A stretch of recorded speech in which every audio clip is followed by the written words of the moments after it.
program Behind the News tekuleka kyekimu tutereze byasoba ne tukulaga ebikusike mujjanjabye era mulijjukirwa ebyaddala bobo ine tafali lotadde ku nsi yaffe Uganda okanti abantu babeera balamu muganange mukama Katonda akikubalire tuba tukwaniriza lunaku lwa 6 omwezi gwa Desemba omuganda gwita Ntenvu omwaka 2025 mwasuze mutya basebo abatuliza abalungi abakedde ku makyo na kwalero nga mwino okulya ku nkoko gyono kubanga Nancy webale nnyo balire ddala nga toga kulya kiyo kulwaza baana na family yo mukama Katonda akikubalire nabaga nti nno eddaga lingi nnyo tukuba bye tuliya n'olwensonga n'okuba nti munango bikendeeza otya gula ku nkoko ekulidde ku maanyi ag'obutonde etakulidde ku maanyi gaddagala yenkoko Nancy mwena abazirunda tubaga abane mwebale nnyo mwebalire ddala muli ku mulamwa ebyaddala tubaga ntutambula mu bulamu nga bwa butwa buli kaseera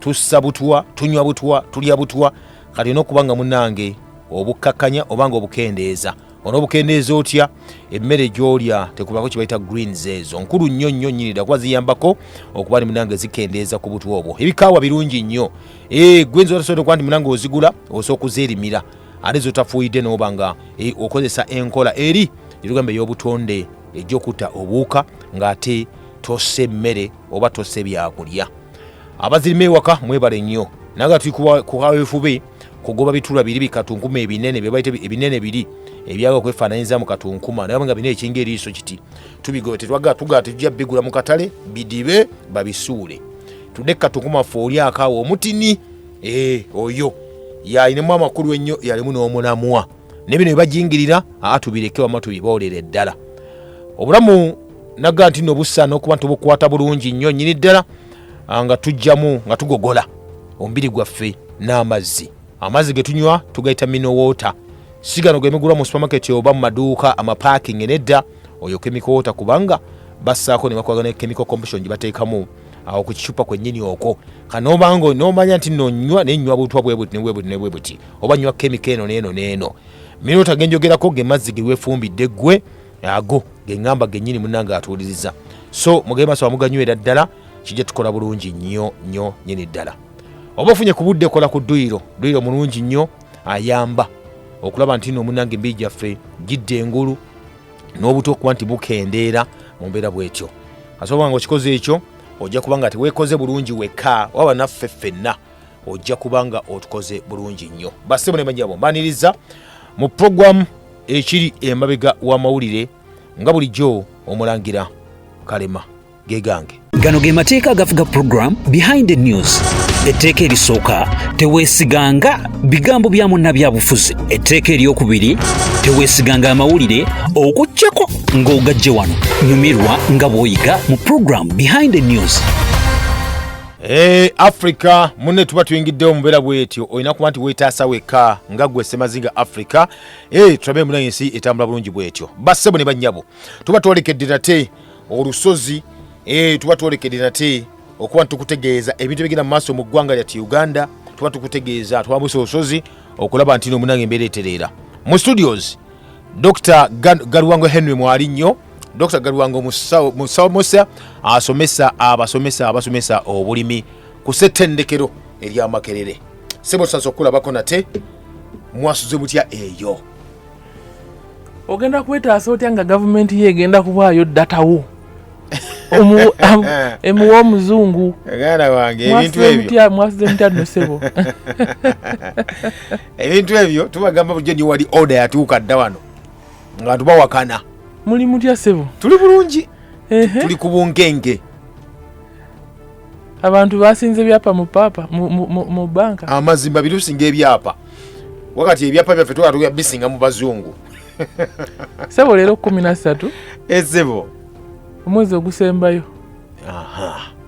mwaka guweddeko tuyina ennaku 17 zokka tumaleko guno omwaka tuyingire mwaka ogw'ebisuubizo gavumenti mpya president mupya 2026 tulina amafuta bingi nnyo nno 2026 ejja kuba ya mulembe ejja kuba ya mulembe bwe tutakumi be tulina tuyinza okwongerako obwongezi mwe abalina omukisa babirina ani batusuubiza tugenda kugaggawala olw'amafuta ge tulina. naye ne president abyogerako ng'ali eyo yadde mu Hoima City eri ebuliisa ng'ali mugamba yadde Hoima yagaye nti bannange ebyaddala tulina billion barrels 6 n'ekitundu ez'amafuta tugenda gasima naga nti byebitundu ku mafuta gonna ge tulina ebitundu 4 ku 100 biri awo mu Bunyoro region. Nagamba abantu nti temulondo omuntu atategeera mafuta yembu yagategeera yekka. Ngamba ya bus documents ezasembayo fuluma waliwo kampani y'abawalabu gye baawa okudevelopinga our oil sector naye nga inako 40% ffe twasigala 60%. Wakiwulirako ekyo?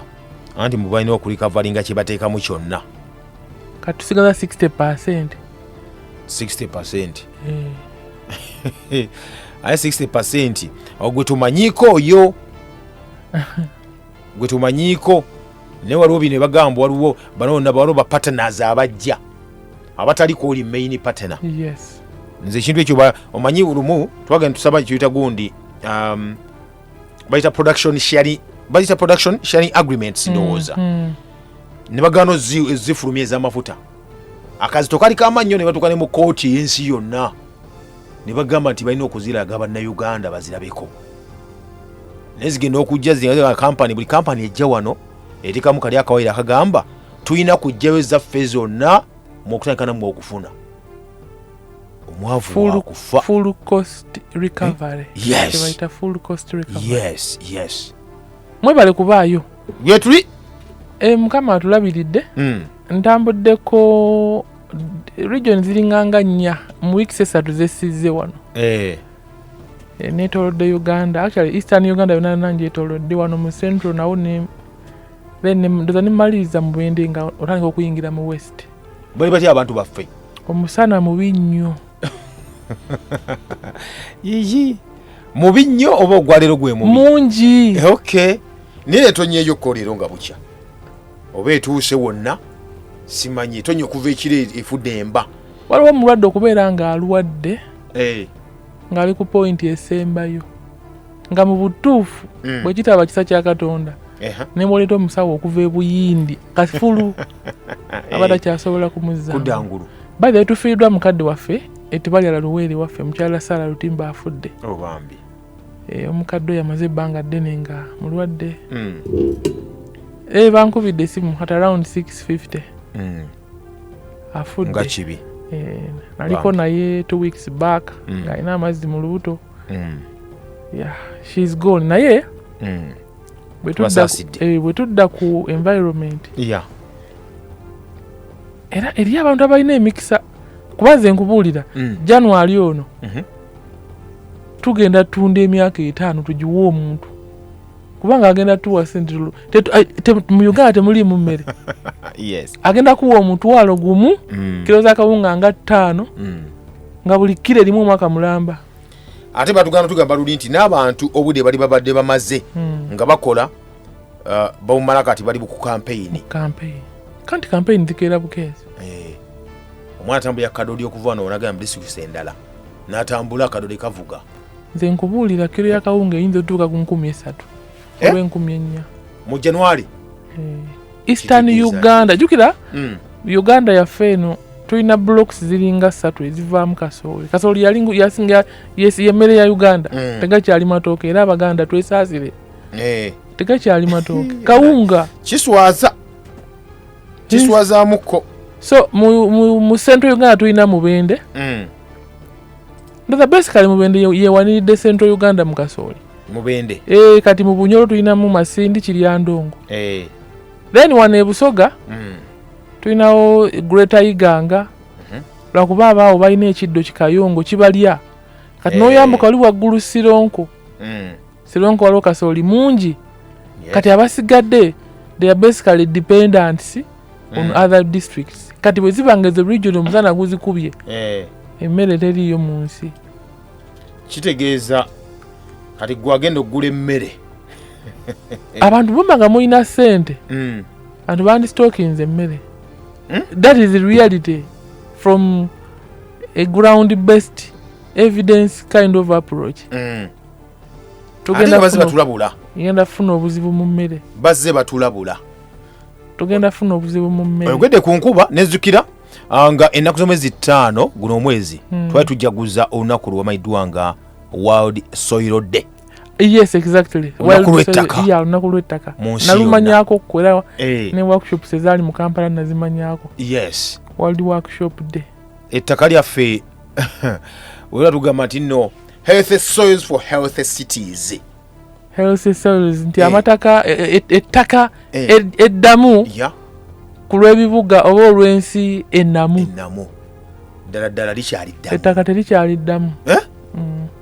Akati omwaka gwa 2025 tuba tugusudde mu kasero. Ettaka terikyali ddamu. Ettaka lyaffe bwe tuba nga tuliteekamu ebintu ebitaligattako obula nga litoola mu butoozi. Yes. Nze nkubulidde entambudde wonna mbadde nnyo mu kasooli. Naye abantu bakola ebintu mu nnimiro bingi ebitiisa. Ebintu bingi ebitiisa.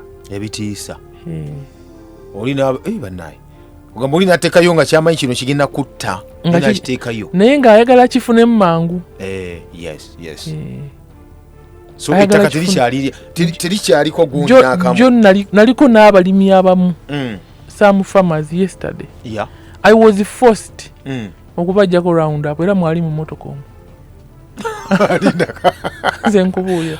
Wawambye. Yes. Nabagambe you guys. Mumumpe wano. Njagala munzijukire era mwali.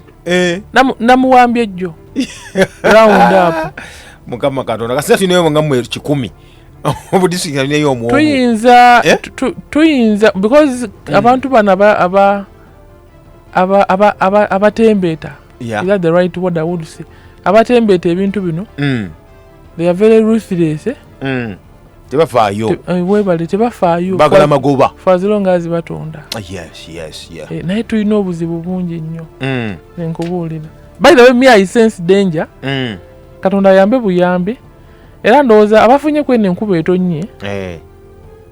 Mba musobodde waliwo emmere egumire omusana tuteekeyo ku miti gya muwogo. Well, muwogo ajja kukula nga mugwa 8 next year. Naye mumuteekeyo. Katukirize Katonda nti buli mwezi tunafunangayo ekire kimu by March bwetabira. Naye nga obuzibu bwo bujja obw'enjala. And like I told you, abantu abamu bagenda funa omukisa okuyingira parliament nga baguza akalulu because people are very vulnerable. Nabadde butaleja is almost the source of rice in Uganda. Yes. Naye teri mmere abantu somebody abalimi b'omukyeze balina mmere. Yes, esawa ziwera mwenda nga tonnaba kumanya esepiti ngenda zikozesa ki olwaleero. Ekiki? Katonda wange. Imagine butaleja. Kakati kwa kyogerako tugenda mu Gatonnya. Bwe kibanga bwe kiwe kidi Gatonnya abeera wa musana. Ate bikyukemu. Kirizo obagaana abantu obatatondoke. Nina mukwano gwange alina yiika ziri 3 ez'akasooli. Alina kasongolaawo. Zaafudde yaŋŋambye nti kanoonye abalunda ente. Ayite ekyuma kitemu obulerere kikole silage. Kilogramu yiika 3 on average nga buli yiika ogyemu nsawo nga 20. That is 2 tons. Those are 60 tons. 60 tons ziri ekyalo. Bw'ataba mugumu oyo ava ne mu bulimi. N'abwetamwa. Akuba nti kale eryamu balina chance. Nti ne bwakola loss temusala kuba sente bati yakozesa zize. Abo nabo gye bali. Naye be batono. Be batono abo. Jeno nalabye ku Kiboozi nga Jjajja Museveni agamba nti agenda kutagetinga large scale farmers baba bakola ki? Our funding. Ayambe kubagenda okulima ennyo bano. Agenda okulima ennyo. Ne bali bameka mu ggwanga. Si bangi.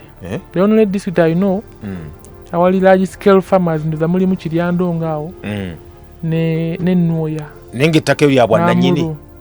Ettaka eriwo ly'abantu. Bantu buntu oba?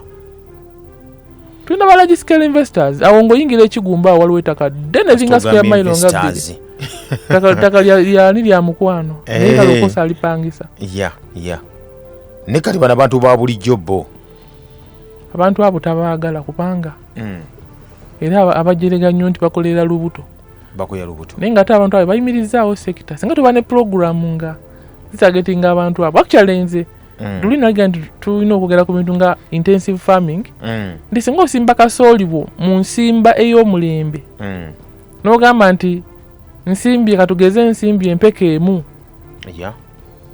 mu kinnya okuva ku kinnya ntaddewo sente oba fuuti 2 which is 60 centimeter n'okuva ku line ogenda ntaddewo oba 75 centimeters which is fuuti 2 n'ekitundu osobola ofuna ensawo z'akasooli 10 mu musiri ogumu n'oteekamu ebijimusayo birungi nakavundirawo n'omuteeka buli kinnya si kumala gayiwa naye buli kinnya n'oteekawo tampeeko ya nakavundira nti n'omusana agujja nga nakavundiro lyakutte amazzi n'akwata amazzi so n'otatema kibira kubanga akukyala ebintu ebimu ku bisinze tukola obubi extensive farming nti omuntu asaawa ekibira almost acres 20 n'asimba obusoolisooli n'afuna ensawo 5 ne bugimuka mu fastirwa gundi ensawo 5 buli yiika so ng'ate osobola ozifuna mu musiri gumu the plot 2 eza 5 ku 10 that one is very possible so ettaka lyaffe ne tulireka nga ebibira weebiri nenga ne wetulimira weewali ebimu kubye twayogera li ku EUDR European Union Deforestation Regulation mulimu ko ku magezi kubanga wel bagamba nti mutaase ebibira weewaawo ng'ebigendererwa byabwe ate ebimu kuzikiza development mu Africa oyinza okuntwala eyo naye tulandaze nnyo nenga kyekyo kituufu kyennyini ekyo kuzikiza development mu Africa naye ensi bwetyo tutambulira mu nsi nga yo eri awo tetegerekeka ensi bwetyo kubanga tugamba nti tuba twogedde ku ttaka eryo article giwafulumya bagaawo gaa nti no Africa must rethink its place in the global clean revolution green revolution oba clean energy kuba gye tugenda industrialization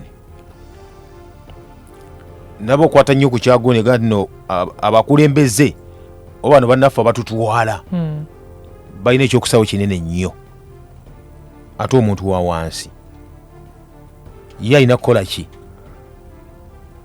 abakulembeze balina ebyokusalawo binene nnyo ku bantu baabwe kubanga of course ze galubindi people interest you into offices nga bakulabyemu ensa nti osanga onoobeera Musa mulungi yali Musa mu Bayibuli eyakulembera abaana ba Isirayiri nti onoobeera Musa mulungi naye olusi nti bazibiriza lulinagana ku kigambo bakiyita complacency okuzibirizaako eriisa erimu eddala ne liraba kugamba lyozibiriza nga lyeryandirabye ekibi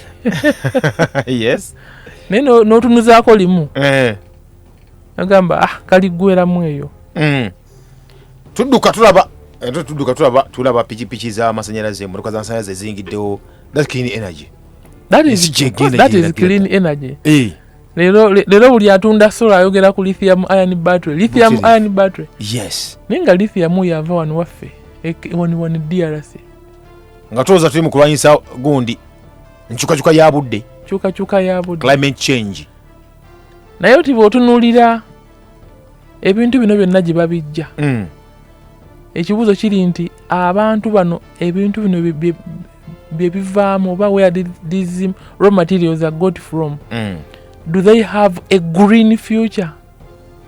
The answer is a big no. Ne bwogenda wano ebusi wano basima zaabu bwojja wano emubende bugenda e Karamoja abantu abo balina future zaabu gyava. The answer is no. Tuno kinyiiza ate nga kinjira ate nga kige mazima agakaawa kubanga buli kintu kyonna kyolaba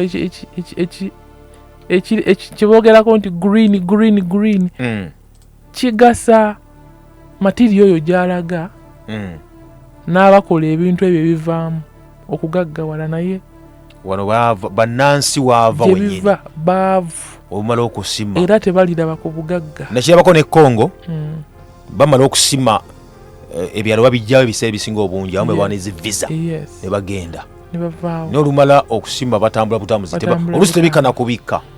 Example nyangu tunuulira gye bakuba bloka mu bisenyi wano mu Uganda. That is the best example. Mu birombe oli wamala waava enkuba yijjuzawo amazzi gye basima omusenyu teri ayamba. Bana batunze omusenyu kasa bafunawo ezaabwe ezitagenda kuwangaala osanga kizimbe kinyirira Kampala ninga gye baava gye bakubira buloka emiti bagitema ebidiba byasigala biri awo byangaala. Ne article zino kwana gye wagifulumiza mugundi mu The Citizen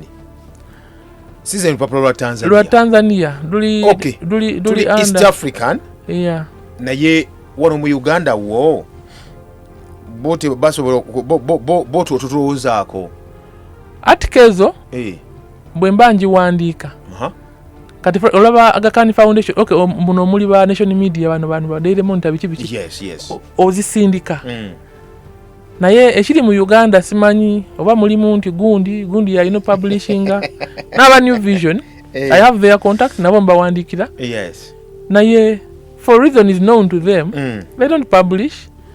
Omulala alabyemu value ya publishing. A vision nagivaako nali ngamba wanange ati kezange nage okulaba naye kinawulirako some insider kind of grapevine nti babi commercializing aina sente ya publishing oli okuwa page number if you are advertising edinga milioni nga 4 kutanawo abamatoka ne musambu bwebanga atademu kala wano so kati ngeri munda ate kati balaba okuwandika almost half an article which is 2 million kubwerere they would rather put crap is a bad word musasi they would rather put crap kasasiro gwachogedde bibateekamu basamu at least gundi yeyambudde naye nga the truth is abakulembeze baffe balina okuyamba mu kuteekawo how these communities are going to benefit. Bw'ogenda ebuliisa abaana baayo bali mainire mu mirimu gino egitandikibwako which is understandable. Abaana abo tebaayagala nnyo okusoma. Ebuliisa waliyo abagungu eggwanga baliyita bagungu beetabikamuko n'aba bana beena aba West Nile babayita abalululu yo n'abakyoli tebaayagala nnyo okusoma.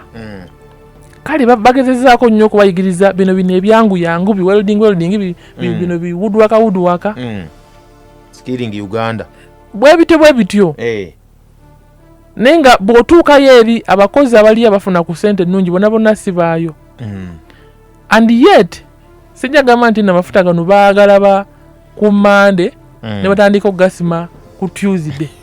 Amafuta ago baagala badda wandibaddewo deliberate effort before NRM tena buyinza okukwata ku mawanga agali awo mu bitundu ebyo okusomesa abaana okubateekateeka nti you guys should manage your resources economy egundi yammwe ebitundu byammwe bikole kibikule nga mmwe abafunye sente muziddamu ne muinvesting awo.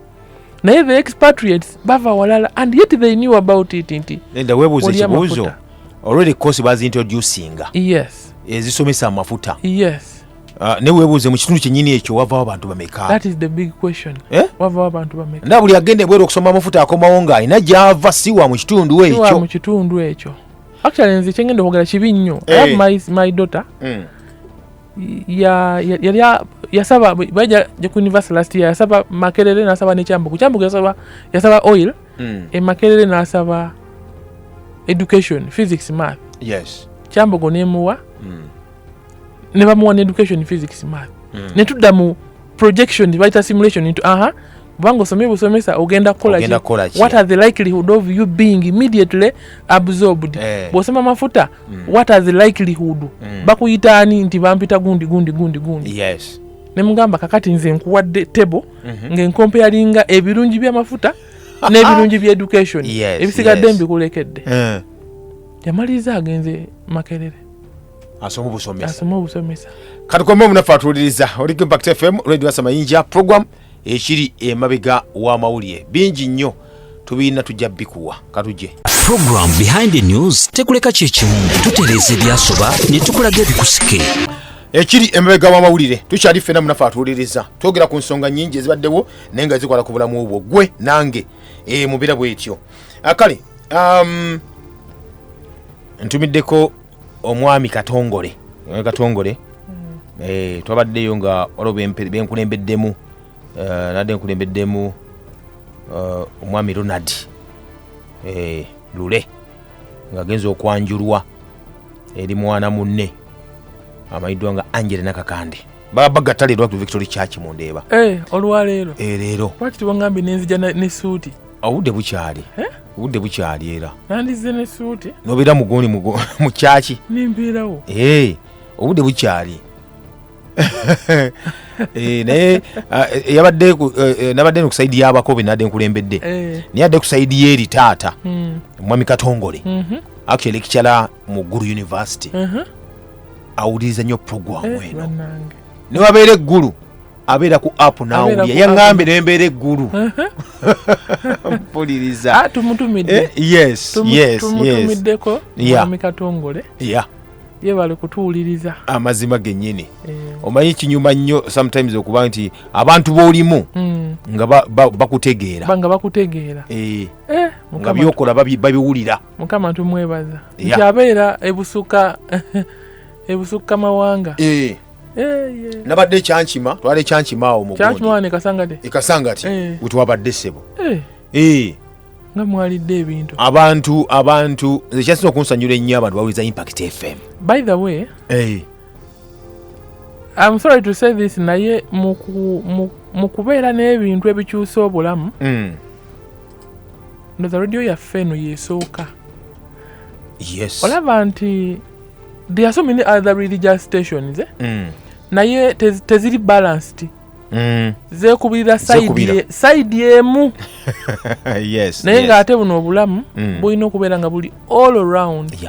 Tebusosola. Nga tebusosola. Ffenna tusafalinga kyekimu. Yes. Obutwa tulya bwe bumu.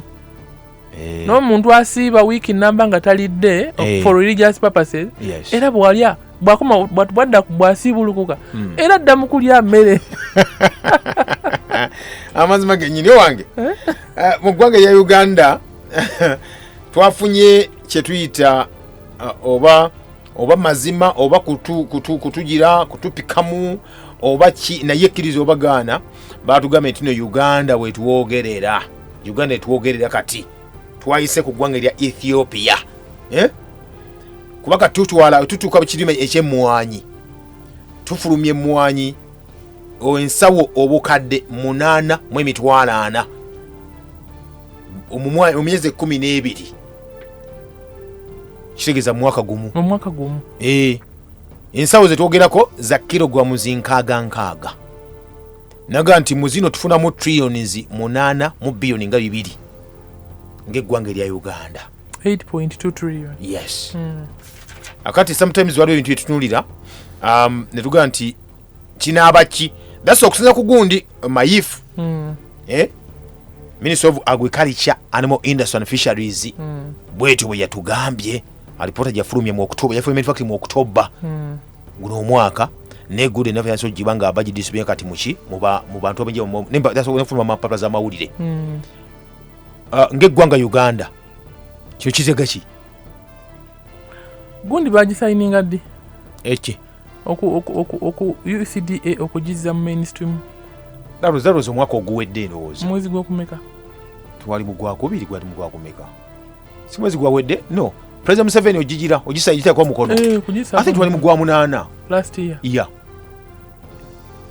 kwa twakwaga ebirowoozo awo parliament yadda bagandi yaligize kakati ngenda kuwa scenarios 2 this is very good as a country ngenda kuwa scenarios 2 ojjukira oba mu 1997 oba wali muzaale nze simanyi wati wali muzaale itizo 97 wano jojo Museveni yali akalulu mu 1996 yes akanje nnyo nali asemogere ne mayanja kwa twali tujuli gundi awo twali tukyali mu kye bayita gundi wali okay twali bonna bakuba campaign mu independent ticket bonna kakati wayita emyaka 6 I think it was 2003 that was one of the best abaluzungu lutuufu nti gwe mwaka primary wezasinga okukolera UPE nga bagamba nti amasomo ga primary gakoze bulungi nnyo nga lindako nga cycle ey'emyaka 7 eweddewo. Yes. UPE nekola ne bagamba bannange kino tetukirabanga. Fast forward tuzze mu nga tugenda nga biseera bya kalulu. Nga tuzze mu yali 2013 amagye we gajjira mu kukola ki mu byobulimi. Waite omwaka gumu 2014-2015 kasooli ne bagamba nti mungi nnyo ne ba praising and bagaba ensigo bagamba nti amagye gakoze kibula ni kasooli kati wa kilo wa shillings 10 era ne bayisa abazaali 10 billion n'agwa katale government netekawo 10 billion ne bazisa mu kitongole ekimu wano mu Uganda mikwano gyange gikolawo sigenda kyogera agamba tubawadde 10 billion mukole ku marketing wa kasooli. 2024-2025 kitongole kya UCDA kizze mu Ministry of Agriculture batugamba bannange Emwanyi ali kati zeeyongedde kale olina okuteekawo kyegaji teri alumirirwa talina kigendererwa. Results zino nnungi zisanyusa aziwulidde. Eggulire eyo naliraba ejjo ku front page lyaddeko New Vision ne saamu bikudde era ngenda kuwa comments ntono ya at least nze nkuwaddeko ebadde bibeerawo mu ggwanga. Ate hano tutunya kibadde mabega w'amawulire tetunya kyemulaba mmwe nti twagala nnyo okusiiga akazigo olw'enkyukakyuka ebaddewokko mu ntambuza y'emirimu tulage nti ebintu birungi okulaga nti tetwatomera. Nze ango gyenjagala okikuyisaamu eyo naye nga results nnungi because 80 trillion is good money bweziba nga ziyingidde mu ggwanga good money. Zisobola okukyusa ebintu agriculture batuwa 1.3 trillion nga ministry enga keke so bwe tubanga gavumenti tuyingiza sente zino kirungi nnyo naye nga ddala oba ng'oyingiza n'oyingiza 80 n'oyingiza ne bakuwako 3 kuba that is egundi emu yokka. Of course that is one entity coffee tuyinayo ebyennyanja tuyina amata tuyina cotton 10% ey'okuvujirira gwe kali erisoboka okukoleka tekisoboka ekyo. Gavumenti obeera ng'etematema ssente etunuulira ezaayo netunuulira n'ezaba development partners zebaleta mu ggwanga nagamba nti okay ffe nga ffe tusizaamu 1.3 trillion tuyina ba funders abalala osanga bajja kuleeta those babiyita public private partnerships if FDIs wezityo naye kati tutunuulira practicality kugundi ku ground tutunuulire advantage Uganda gyebadde nayo ne Ethiopia gyebadde nayo ndoza mu Uganda tulina Ethiopia ne well even Kenya yo balima ku mwanyi ne obukozi sinyinyi nnyo ngeza wano Ethiopia well balima emwanyi ate badde abo mukubasinga olw'ensozi zaabwe ezo ate bo balima za mu nsozi kubanga naye bafunyeemu naye kati gundi waliwo kitulina scale tulina okupimira kati Ethiopia we bali emwanyi neefunamu ng'otuuka Addis Ababa aga nno gira kino kibuga Uganda tunaatuuka waawo nagambe nno tulonda abakulembeze akuba nti oluusi onsimaasima nnyo ate nga mbasaga nyongera mu politics naye toli mulonzi twayabesigyeyo yagamba ndi mulonzi tulonda abakulembeze ne tubeesigisa ebyaffe naye wakati awo w'okubeesigisa ebyaffe nabo okukola ku bye tusuubira bwe kigaanira anti oli yagamba nti owainaale mune wabanga yeebase naye tekiteeso n'azuuka n'akuba akalulu oyo muwa akalulu oli n'agamba nti buli walaba ambuleera tiikinga teyayogera ku busobozi teyayogera ku ki bonna batugamba ebyo tiikinga pate bayibuli nawe egamba nti amaanyi ga kabaka gali mu bantu be obungi bw'abantu be ge maanyi ga kabaka yes oba olina abantu batono you are not worth a king okiraba naye kukuza ku kiri nti endaba y'abakulembeze baffe mu ngeri gye tugenda okutetenkanya ensi yaffe esalawo kinene nnyo ku nsi yaffe bweriba bweneeba abantu bawanye ekizampo ku musajja ono we Singapore Lee Kuan Yew yawandiika ekitabo ekyo kinene from third world to first bamwogerako nnyo naye kale of course nti njagala nnyo tulabire ku examples ezaffe ez'Afirika nti ani akoze ekintu ekikyusizza ensi ye sijja kwogera ku musajja wene West Africa kuba olusi birimu ne social media twawuli of course birimu ne social media awo yakyalina muto akyali naye tutunuulire ensi nga Namibia ogimanyi mugimanyi bulungi it is 100% desert ddungu naye bw'otuuka Namibia weewunya n'ogamba bano abasajja bali mu ddungu how come ensi yaabwe eri bweti kale of course balina paati yokwonna ku ocean nti ebyobusobozi biba direct naye ebintu bino byetololera nnyo ku bukulembeze Namibia ebintu byayitamu genocide yayitamu abajamani batta abanamibia bunyonnyo naye tuuka ku level eno nga at least baliko yadde they are very far Uganda ekyalina ebbanga ddene nnyo okola kyokugituuka bafounding father basamu nojoma balina ye baakola fe tuta otadde ate mu kulembeze so kati awe wali obuzibwe of course omuntu abeera ne strength ze ne weaknesses ze nga baga nti buli muntu olina side bbiri olina excelling nga tik awala nga waliwo question mark nti naye ate wano so kati kyekyo emmwanyi zaffe emmwanyi baziyita green gold yes bwe tuba nga tuzitaddeko amaanyi tujja kuyitawo chance gye tulina nti lwakuba nti kibeera nti oli alina kufiira naye n'ofuna bannaffe mu Latin America bana ba Brazil bwe bakolera loss ate ffeno mukama naffe abeera atuwa abantu abamu bwe njogera ebintu bagamba ate kati kasajja gwe toyagaliza nemugamba no mu nsi muno waliwo alina ofiirwa gw'okufunamu era ekitiiru kuba Brazil eba naye emmwanyi nga nnungi gikatale ate ffe tufiirwa yaffe teyitawo tulina kusaba nnyo omuzigo gubakube ne Ethiopia ebeera nga ezaayo ziyiseewo ate ffe wantu batukola ki kuba kati olaba nti ne market style yaffe engeri gye tumaketingamu emmwanyi yaffe olusi tebeera aggressive ng'ez'abalala okiraba nti bw'obeera nga olina ekintu ekirungi mu community yo naye nga tosobodde kiyimbirira waliwo skimu eno waliwo omusajja gwe bawa ssente ogenda okumaketinga emmwanyi well it is a good idea okuyigiza abantu okuginywa it is a good idea tugume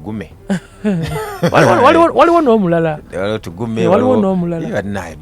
a very good idea naye ebigendererwa bye byali biki yo yagituukiriza of course tebyatuukirira because even here locally abantu balina kuyiga kukola kunywa kaawa waabwe era tukyagenda tugula obujaanijaani buno buveewa ate nga byetunywa ebibiri ebisejja ebisembayo of course amajaani agali wano si ye first class not even second actually nagakolebwa wano tulina mukwano brand twalina nga kagoma twalina nga biki amajaani agali mu maduuka gaffe si ge majaani agafulumizibwa ogenda otundibwa wabweru sometimes kinyiiza naye nga ate kyekituufu of course it is reality so lwaki nekyuma kye bateeka entungamu me am happy very happy nti oteekawo factory ngeyo ne processing emmwanyi nezifuluma nga ziri well packaged bwolaba Erigoni coffee I am happy nti yes to processing and tufulumya naye obuzibu bubeera nti what next ku muntu atasobodde ku processinga mmwanyi eyo oba omuntu atafunye premium market olwalero emmwanyi endebe emu embisi eri mitwalo 4 ekidomola ekisale noga n'owulula mitwalo 4 tampeko eri wakati wa 10 n'R1,500 embisi ezo sente. That is very good money, but how sustainable is it going to be? And then ekirala the agronomy bit of it nti emwanyi zaffe tukyazirima mu ngeri eri nti tulinde Katonda atuwa enkuba eri traditional bwe tuba nga tusobola supplyinga 60 million wangambye 8.4 million bags tunaasobola okimaintaininga kino netubeerawo bwe tutyo n'ekirala nezitakka wansi tetubeere affected n'ekibeta Dutch disease tekitutingiremu wano kati olaba bw'obeera nga osazeewo nti guno gwe mulimu gwe ŋŋenda okukola ne weetegeka n'ogamba nti kati obulamu bwange mbutadde mu mwanyi ojja sobola okgaaya amaggwa nga tegakufumise. Waliwo anaalima emmere omulala kakati olaba bwe tuba tulima tulina food crops tulina cash crops andi babisudde kati ate kati era kati kyekisumbuwa abantu bwaffe Busoga ate ne weekubira ku sayidi emu obulamu bulina okubeera balance nti waliwo ettaka ery'emmere waliwo ettaka eryaki ery'ebirime ebivaamu sente. Yes, anti Uganda batugamba nti bane emwanyi zizze tusaawa ebitooke tusaawa emmere netuteekawo ekintu ekyo kibi nnyo nakirako ne vanilla craze awo yajjira n'ebitanga n'entangawuuzi abantu baffe Luweero baasaawa ebibira ne basimba entangawuuzi after wanuya ate entangawuuzi tewali katale ne basimba vanilla ate ne batema embuba byonna gamba babuuza stone baba muteekamu wakizaala Eyise nedda mu stone waffe gwe tunywa bateka mbuteesi kaloosa kantangawuuzi ne crest gwe tunywa bateka mbuteesi kaloosa kaniimu naye nga si ye niimu eno singa kyali bwe kityo singa emicungwa egiri esoloti gyonna giyina akatale naye otuuka esoloti ng'ennimiro zonna zifuuse yero eyo factory nagigamba wekigenda yokamba mutukola soda ebiki mulimu mukama Katonda so estable njafune ku simu wano it is okay tulabenga mule tugenda kubanga obudde ndaa butambulira ddala mu mbeera bwetyo kale tulife namuna fa tulizo Impact FM radio ya Mayinja program ekiri emabega wa mawulire kuno kulabula wano we tutuuse kati tutaasa nsi yaffe gwowe emmeeme ennafu n'ow'omutima omubi tosembera era kakkana omuli w'enkwe naawe atayagaliza bino si bibyo wamma mmwe abaagala obulamu n'ensi yammwe tusimbudde imwe abagala obulamu n'ensi yammwe mwekka tuba tusimbudde nammwe munafu atuliza ali eyo ali Impact FM radio ya Mayinja tugenda mu maaso mpola mpola mu kaseera kano kenyini noti 5 mwenda munananya mwenda munananya oba noti 7 mukaga noti mukaga 7 noti biko jo kwatu oyitawo so kwatu wayamuko naawe tuyite mangu mutoyate ela sebo wanji muna amina sebo mvedungu musi nsanso kuwulira sebo nebaliza okuwamba round up sebo nzenna ku simu kikiba naye Mr. Dungu kale tujja kumudda mutu mufune ndowooza tereze wana ekintu kino kale okay mulangira nze kyendabye twebereremu naye awatali ekyo tugenda kufa mwebale kuweereza Dr. Galiwango mutumiddeko nze omubede John enakasajja mwami John ayogeddenga mamirufu wagu tugenda kufa awatali ekyo tugenda kukola ki tugenda kufa esimu njera likirira byaddala njera likirira esimu eno naye katugikwate hela mukulu kale masebo nkulamusiza nnyo nange bwentyo sebo ne musawo amanya ze kyali gamba Alex Photoman yandi lusango wano yes sebo kati leo yakatukogeeze n'ogamba waliiki abantu baffe babeera bawuliriza naye mulakira golowooza tuba tetuwulira tubaayo nga tuwuliriza nakati mpozi katono nnyo kenyagala okubuuza ku musawo oyo esebo waliwo mukwano gwange omu yabadde alina akalowoozo kampambu okunoga alla age esimu sigyesiga leero banna munansaasira esimu sigyesize leero bw'osobola okukubakuba ku ssimu eno kuba ku ssimu yange nooti 776 nooti 449 mbadde olukusa leero mulange dokita mwebale kuweereza nze Salongo Buyinza Emma tata lake ekalagala kapeeka mpulira abantu boogera nnyo ku third world war mbuno okay tujja kyogera ko nzolala mulindeeko katono nnyo ate nga bakube ngo kinze bagee bakube mpozi ze bagee bakube kale Impact FM ko oli munange hello mula esebo wanyi sebo hello kwoli nga sikulira nga sikulya bulungi network erabika network yake musumbu yate network yake musumbu ye kale ogakudamu okube tulabe ayinza okuba mbulidde nga Salongo kambagambe Uganda temwekubagiza solve problems Mwami Paul nkuwulidde alina mugongo manyi kati omuntu aba ayogera otegeera direction ye yes tetwekubagiza kale kojja kuba essimu eyo noti 776 noti 449 eyo yange bagenda okubekuwa eyo n'ensonga nti nino tufunye obuzibu wali muguuni mu kyuma kyaffe wano ekyessimu Impact FM kwoli esebo abeera looya Kinyozi temane kali bukomero ku stage wali malanga bijjo yesebo tubeera kono nga tumbu tuwuliriza pasa mayinja era ebigambo ebirungi bimuweereza bitukolera nnyo eno mwebali naye okutwaliza wamu birina okuba nga tubeera kubanga eggwanga lyaffe tulyagala okay webali nnyo bali eddala bwati munaffe wagambye etweyanziza akale Impact FM kwoli munaffe atwuliriza tibagifuula gundi negira wangi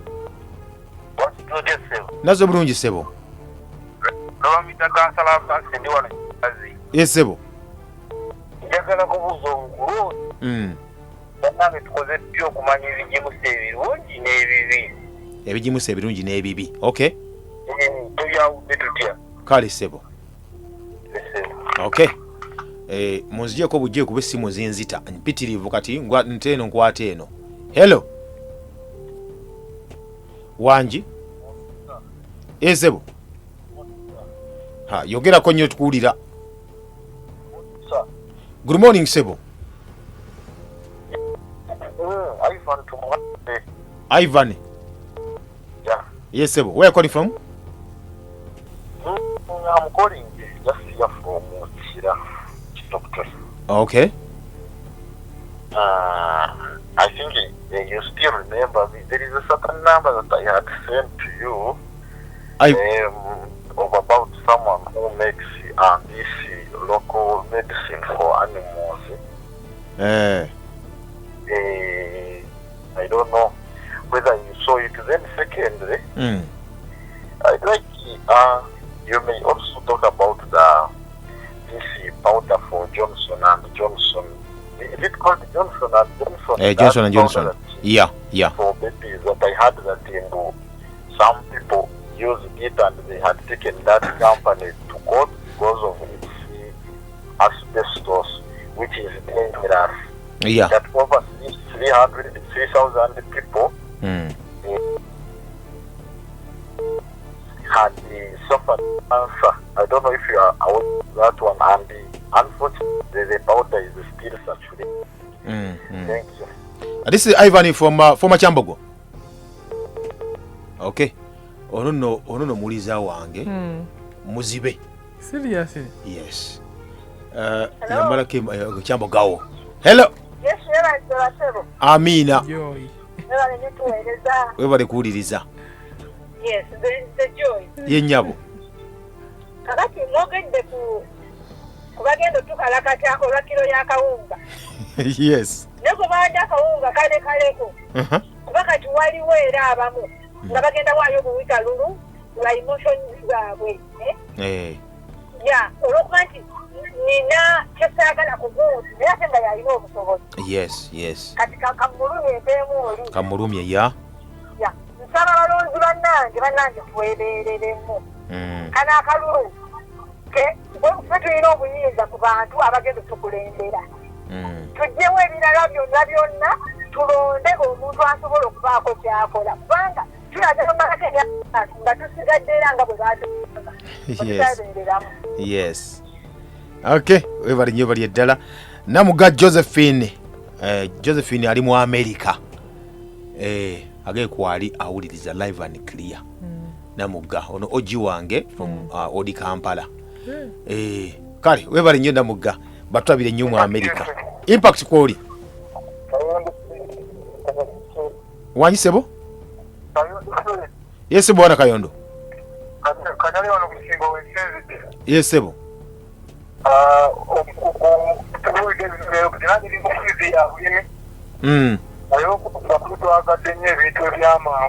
Yes.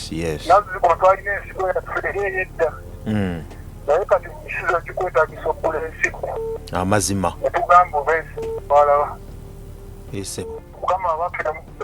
Tuyanze ege. Okay. Mr. Dungo bono damu no kubesimu sala bi message ye byaddala. Okay, I'm tuning Impact FM Jinja. Thank you very much. Okay, sona ndaha nkoko njeru buyikwe ejali naye jatuliza nze fariki kisasi fenna tujja kufa fariki anayi alinga mutidde nnyo fenna tugenda kufa kibaliko mu kaseera kano kenyini kale kandabe nalabe. Okay, awala watu bali bakubisimu abwe ne kutukako wali mbanya bakubisimu tuwenga soko ntuuliziganya naye kale doctor soke tuddemu abanaffe. Okay. Nsoke nono ayogedde ku powder Johnson baby powder. Ndio wabyogerako luli. Johnson bamuwera ne munsi ezisinga actually. Actually bamuwera. Lokwanti feni wafa chajje era bogenda mu supermarket yomusangayo. Alimu ekirungo. Bakiyita talc TALC. Kirowoozebwa nti alimu ku trace asbestos nga bulabi ne bibaati bino ebyedda. Gano ge basanga ku gundi ku masomero. And by the some schools. Bagajjako ko Odi Kampala awo. Some schools zikyalina bibaati. Kesisi yandi bagabaga bwerere. Bako kyobwerere nga kigya kutta myaka ejijja mu maaso awo. So talc yo kirowoozebwa nti alimu asbestos. Era alimu olukansa bamuwera kati mu abazadde bamukozesa ku baana simanyi kuba kozesa kyawe ekintu kyabutwa kye baawera ekitenda kuba nkijja wano kimutenda kukozesa ate mukikozesa ku baana. By the way n'ekirala pawuda oyo mu saluuni mwali saluuni ez'abasajja mwali pawuda mwali zitibasa ko pawuda nga bansali mwali era nze emirundi gye ngenze mu saluuni kwanza nsiba na saluuni emu wonna bwenjagala salira enviiri wendaga olaba nomugamba biki ebintu tonteekako ate abamu bayiga n'okugula break fluid egaali bamukusinga boti ku face ku kirevu mu mashini esale nga tesikattira era mbagamba temunteekako bintu ebyo nze gawo batonna nniimu okiraba. Yes. Enimu is aftershave. Naye wano nga bagenda okusala. Bagakusala. Asakuteako ebyo. Bakusaako ebyo ebintu. Nze nabaga era nze bagamba temunteekako ebintu byammwe ebyo. Yes. Imagine Blackfield alina kubeera ku ki? Abeera kubeera mu kyuma. Naye ate bamba yamukusiga ku lubalwo. Fake you ku luba. Ojiraba. Yes. Kyoko bagenda kusala. Buli bakusala bwoti buyingira. Bowazi obo. Bannange. Mukulu Faliki. Ebyemu kubigenda okutta bannayuganda. Zigenda kufa. Yes. Okay. Kansala sitegedde gyavudde ayogedde ku bijimusa anti fertilizer. Ebijimusa nze byempagira. Yes. Byebijimusa byewekoledde awaka. Ebijimusa byewekoledde waka. Byewekoledde waka. Yeah. Ekijimusa kyogenze n'ogula mu dduuka. Sisobola kikuwaako magezi weewaawo nabisoma byonna naye nze ekintu kyeŋŋamba nti si kirungi ku ttaka lyo kibula mu kusooka n'agamba nti abantu bakoze ebingi ku ttaka bakoze ebintu bingi to the extent nti eriyo ebitundu ebimu wano mu Uganda nga obanga tosizza mbigimusa mu ttaka tosobola funa kintu kyonna. Lwaki? Baamanyiiza amataka gaabwe ebigimusa bino biringa ne baana abanya energy drink bw'aba takinywedde awuli afa tasobola kuvuga wadde emmotoka. Gamba abanywi b'enjaga n'abanywi b'enjaga mwe mukiri abanywi basigala ekisendeekereza mwe mu kyaki mugiyita mizimu kumbe kikutta busi. Dokita tumadirize muwala wange Masa ngambye Maso jatusonyiwa God should have Maso on us bannange n'agamba nti no you promised us yesterday to talk about the health agreement between Uganda and USA.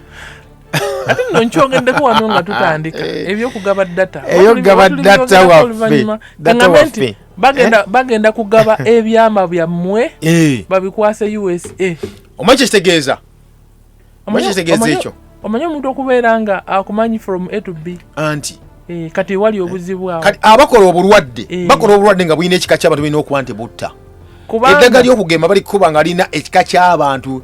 Nga tutandika programu eno nga nakajja wano nakugambako nti ensi eno abagezigezi b'ensi eno bamanyi DNA ekika kyeri mu Africa, DNA ekika kyeri mu USA, eri mu Asia. DNA wellspring kibayita DNA mapping. Kakati nze bwe ngenda mu ddwaliro bankebera blood pressure, blood type, biki ne babissa ku ka national ID kange. Kati information gye bagenda okukwasa mu America atuwadde 1.7 billion. Butereevu. Kati tuba tutunze obusika bwaffe. Kati either ogenda obadde oli GNP kye mu Luganda mpozi kabanga akasolo kebageresezaako buli kimu emmese y'omu laboratory bw'oba ng'obadde oli nga tebalina bikwatako bimala kati babirina gwefuuka GNP yakabye ennungi. Dr. Sibula abantu tuve wano bannaffe mwe bale tuwuliriza sinkane Saturday ejja abali mu kulonda mulonde bulungi. Waliwo omusajja bamuyitanga Hitira yatugumbula abantu naye olulalo bwe lwagwa baanoonya abantu be era bwe basembayo okulaba babagamba temugeza ne muzaala era nakati tebazaalanga sakira ati olunyinyi lwayitira luggwawo amazima. Kale mwe bulungi basibo ne banyobo mweraba. Program Behind the News tekuleka kyekimu tutereeza ebyasoba ne tukulaga ebikusike.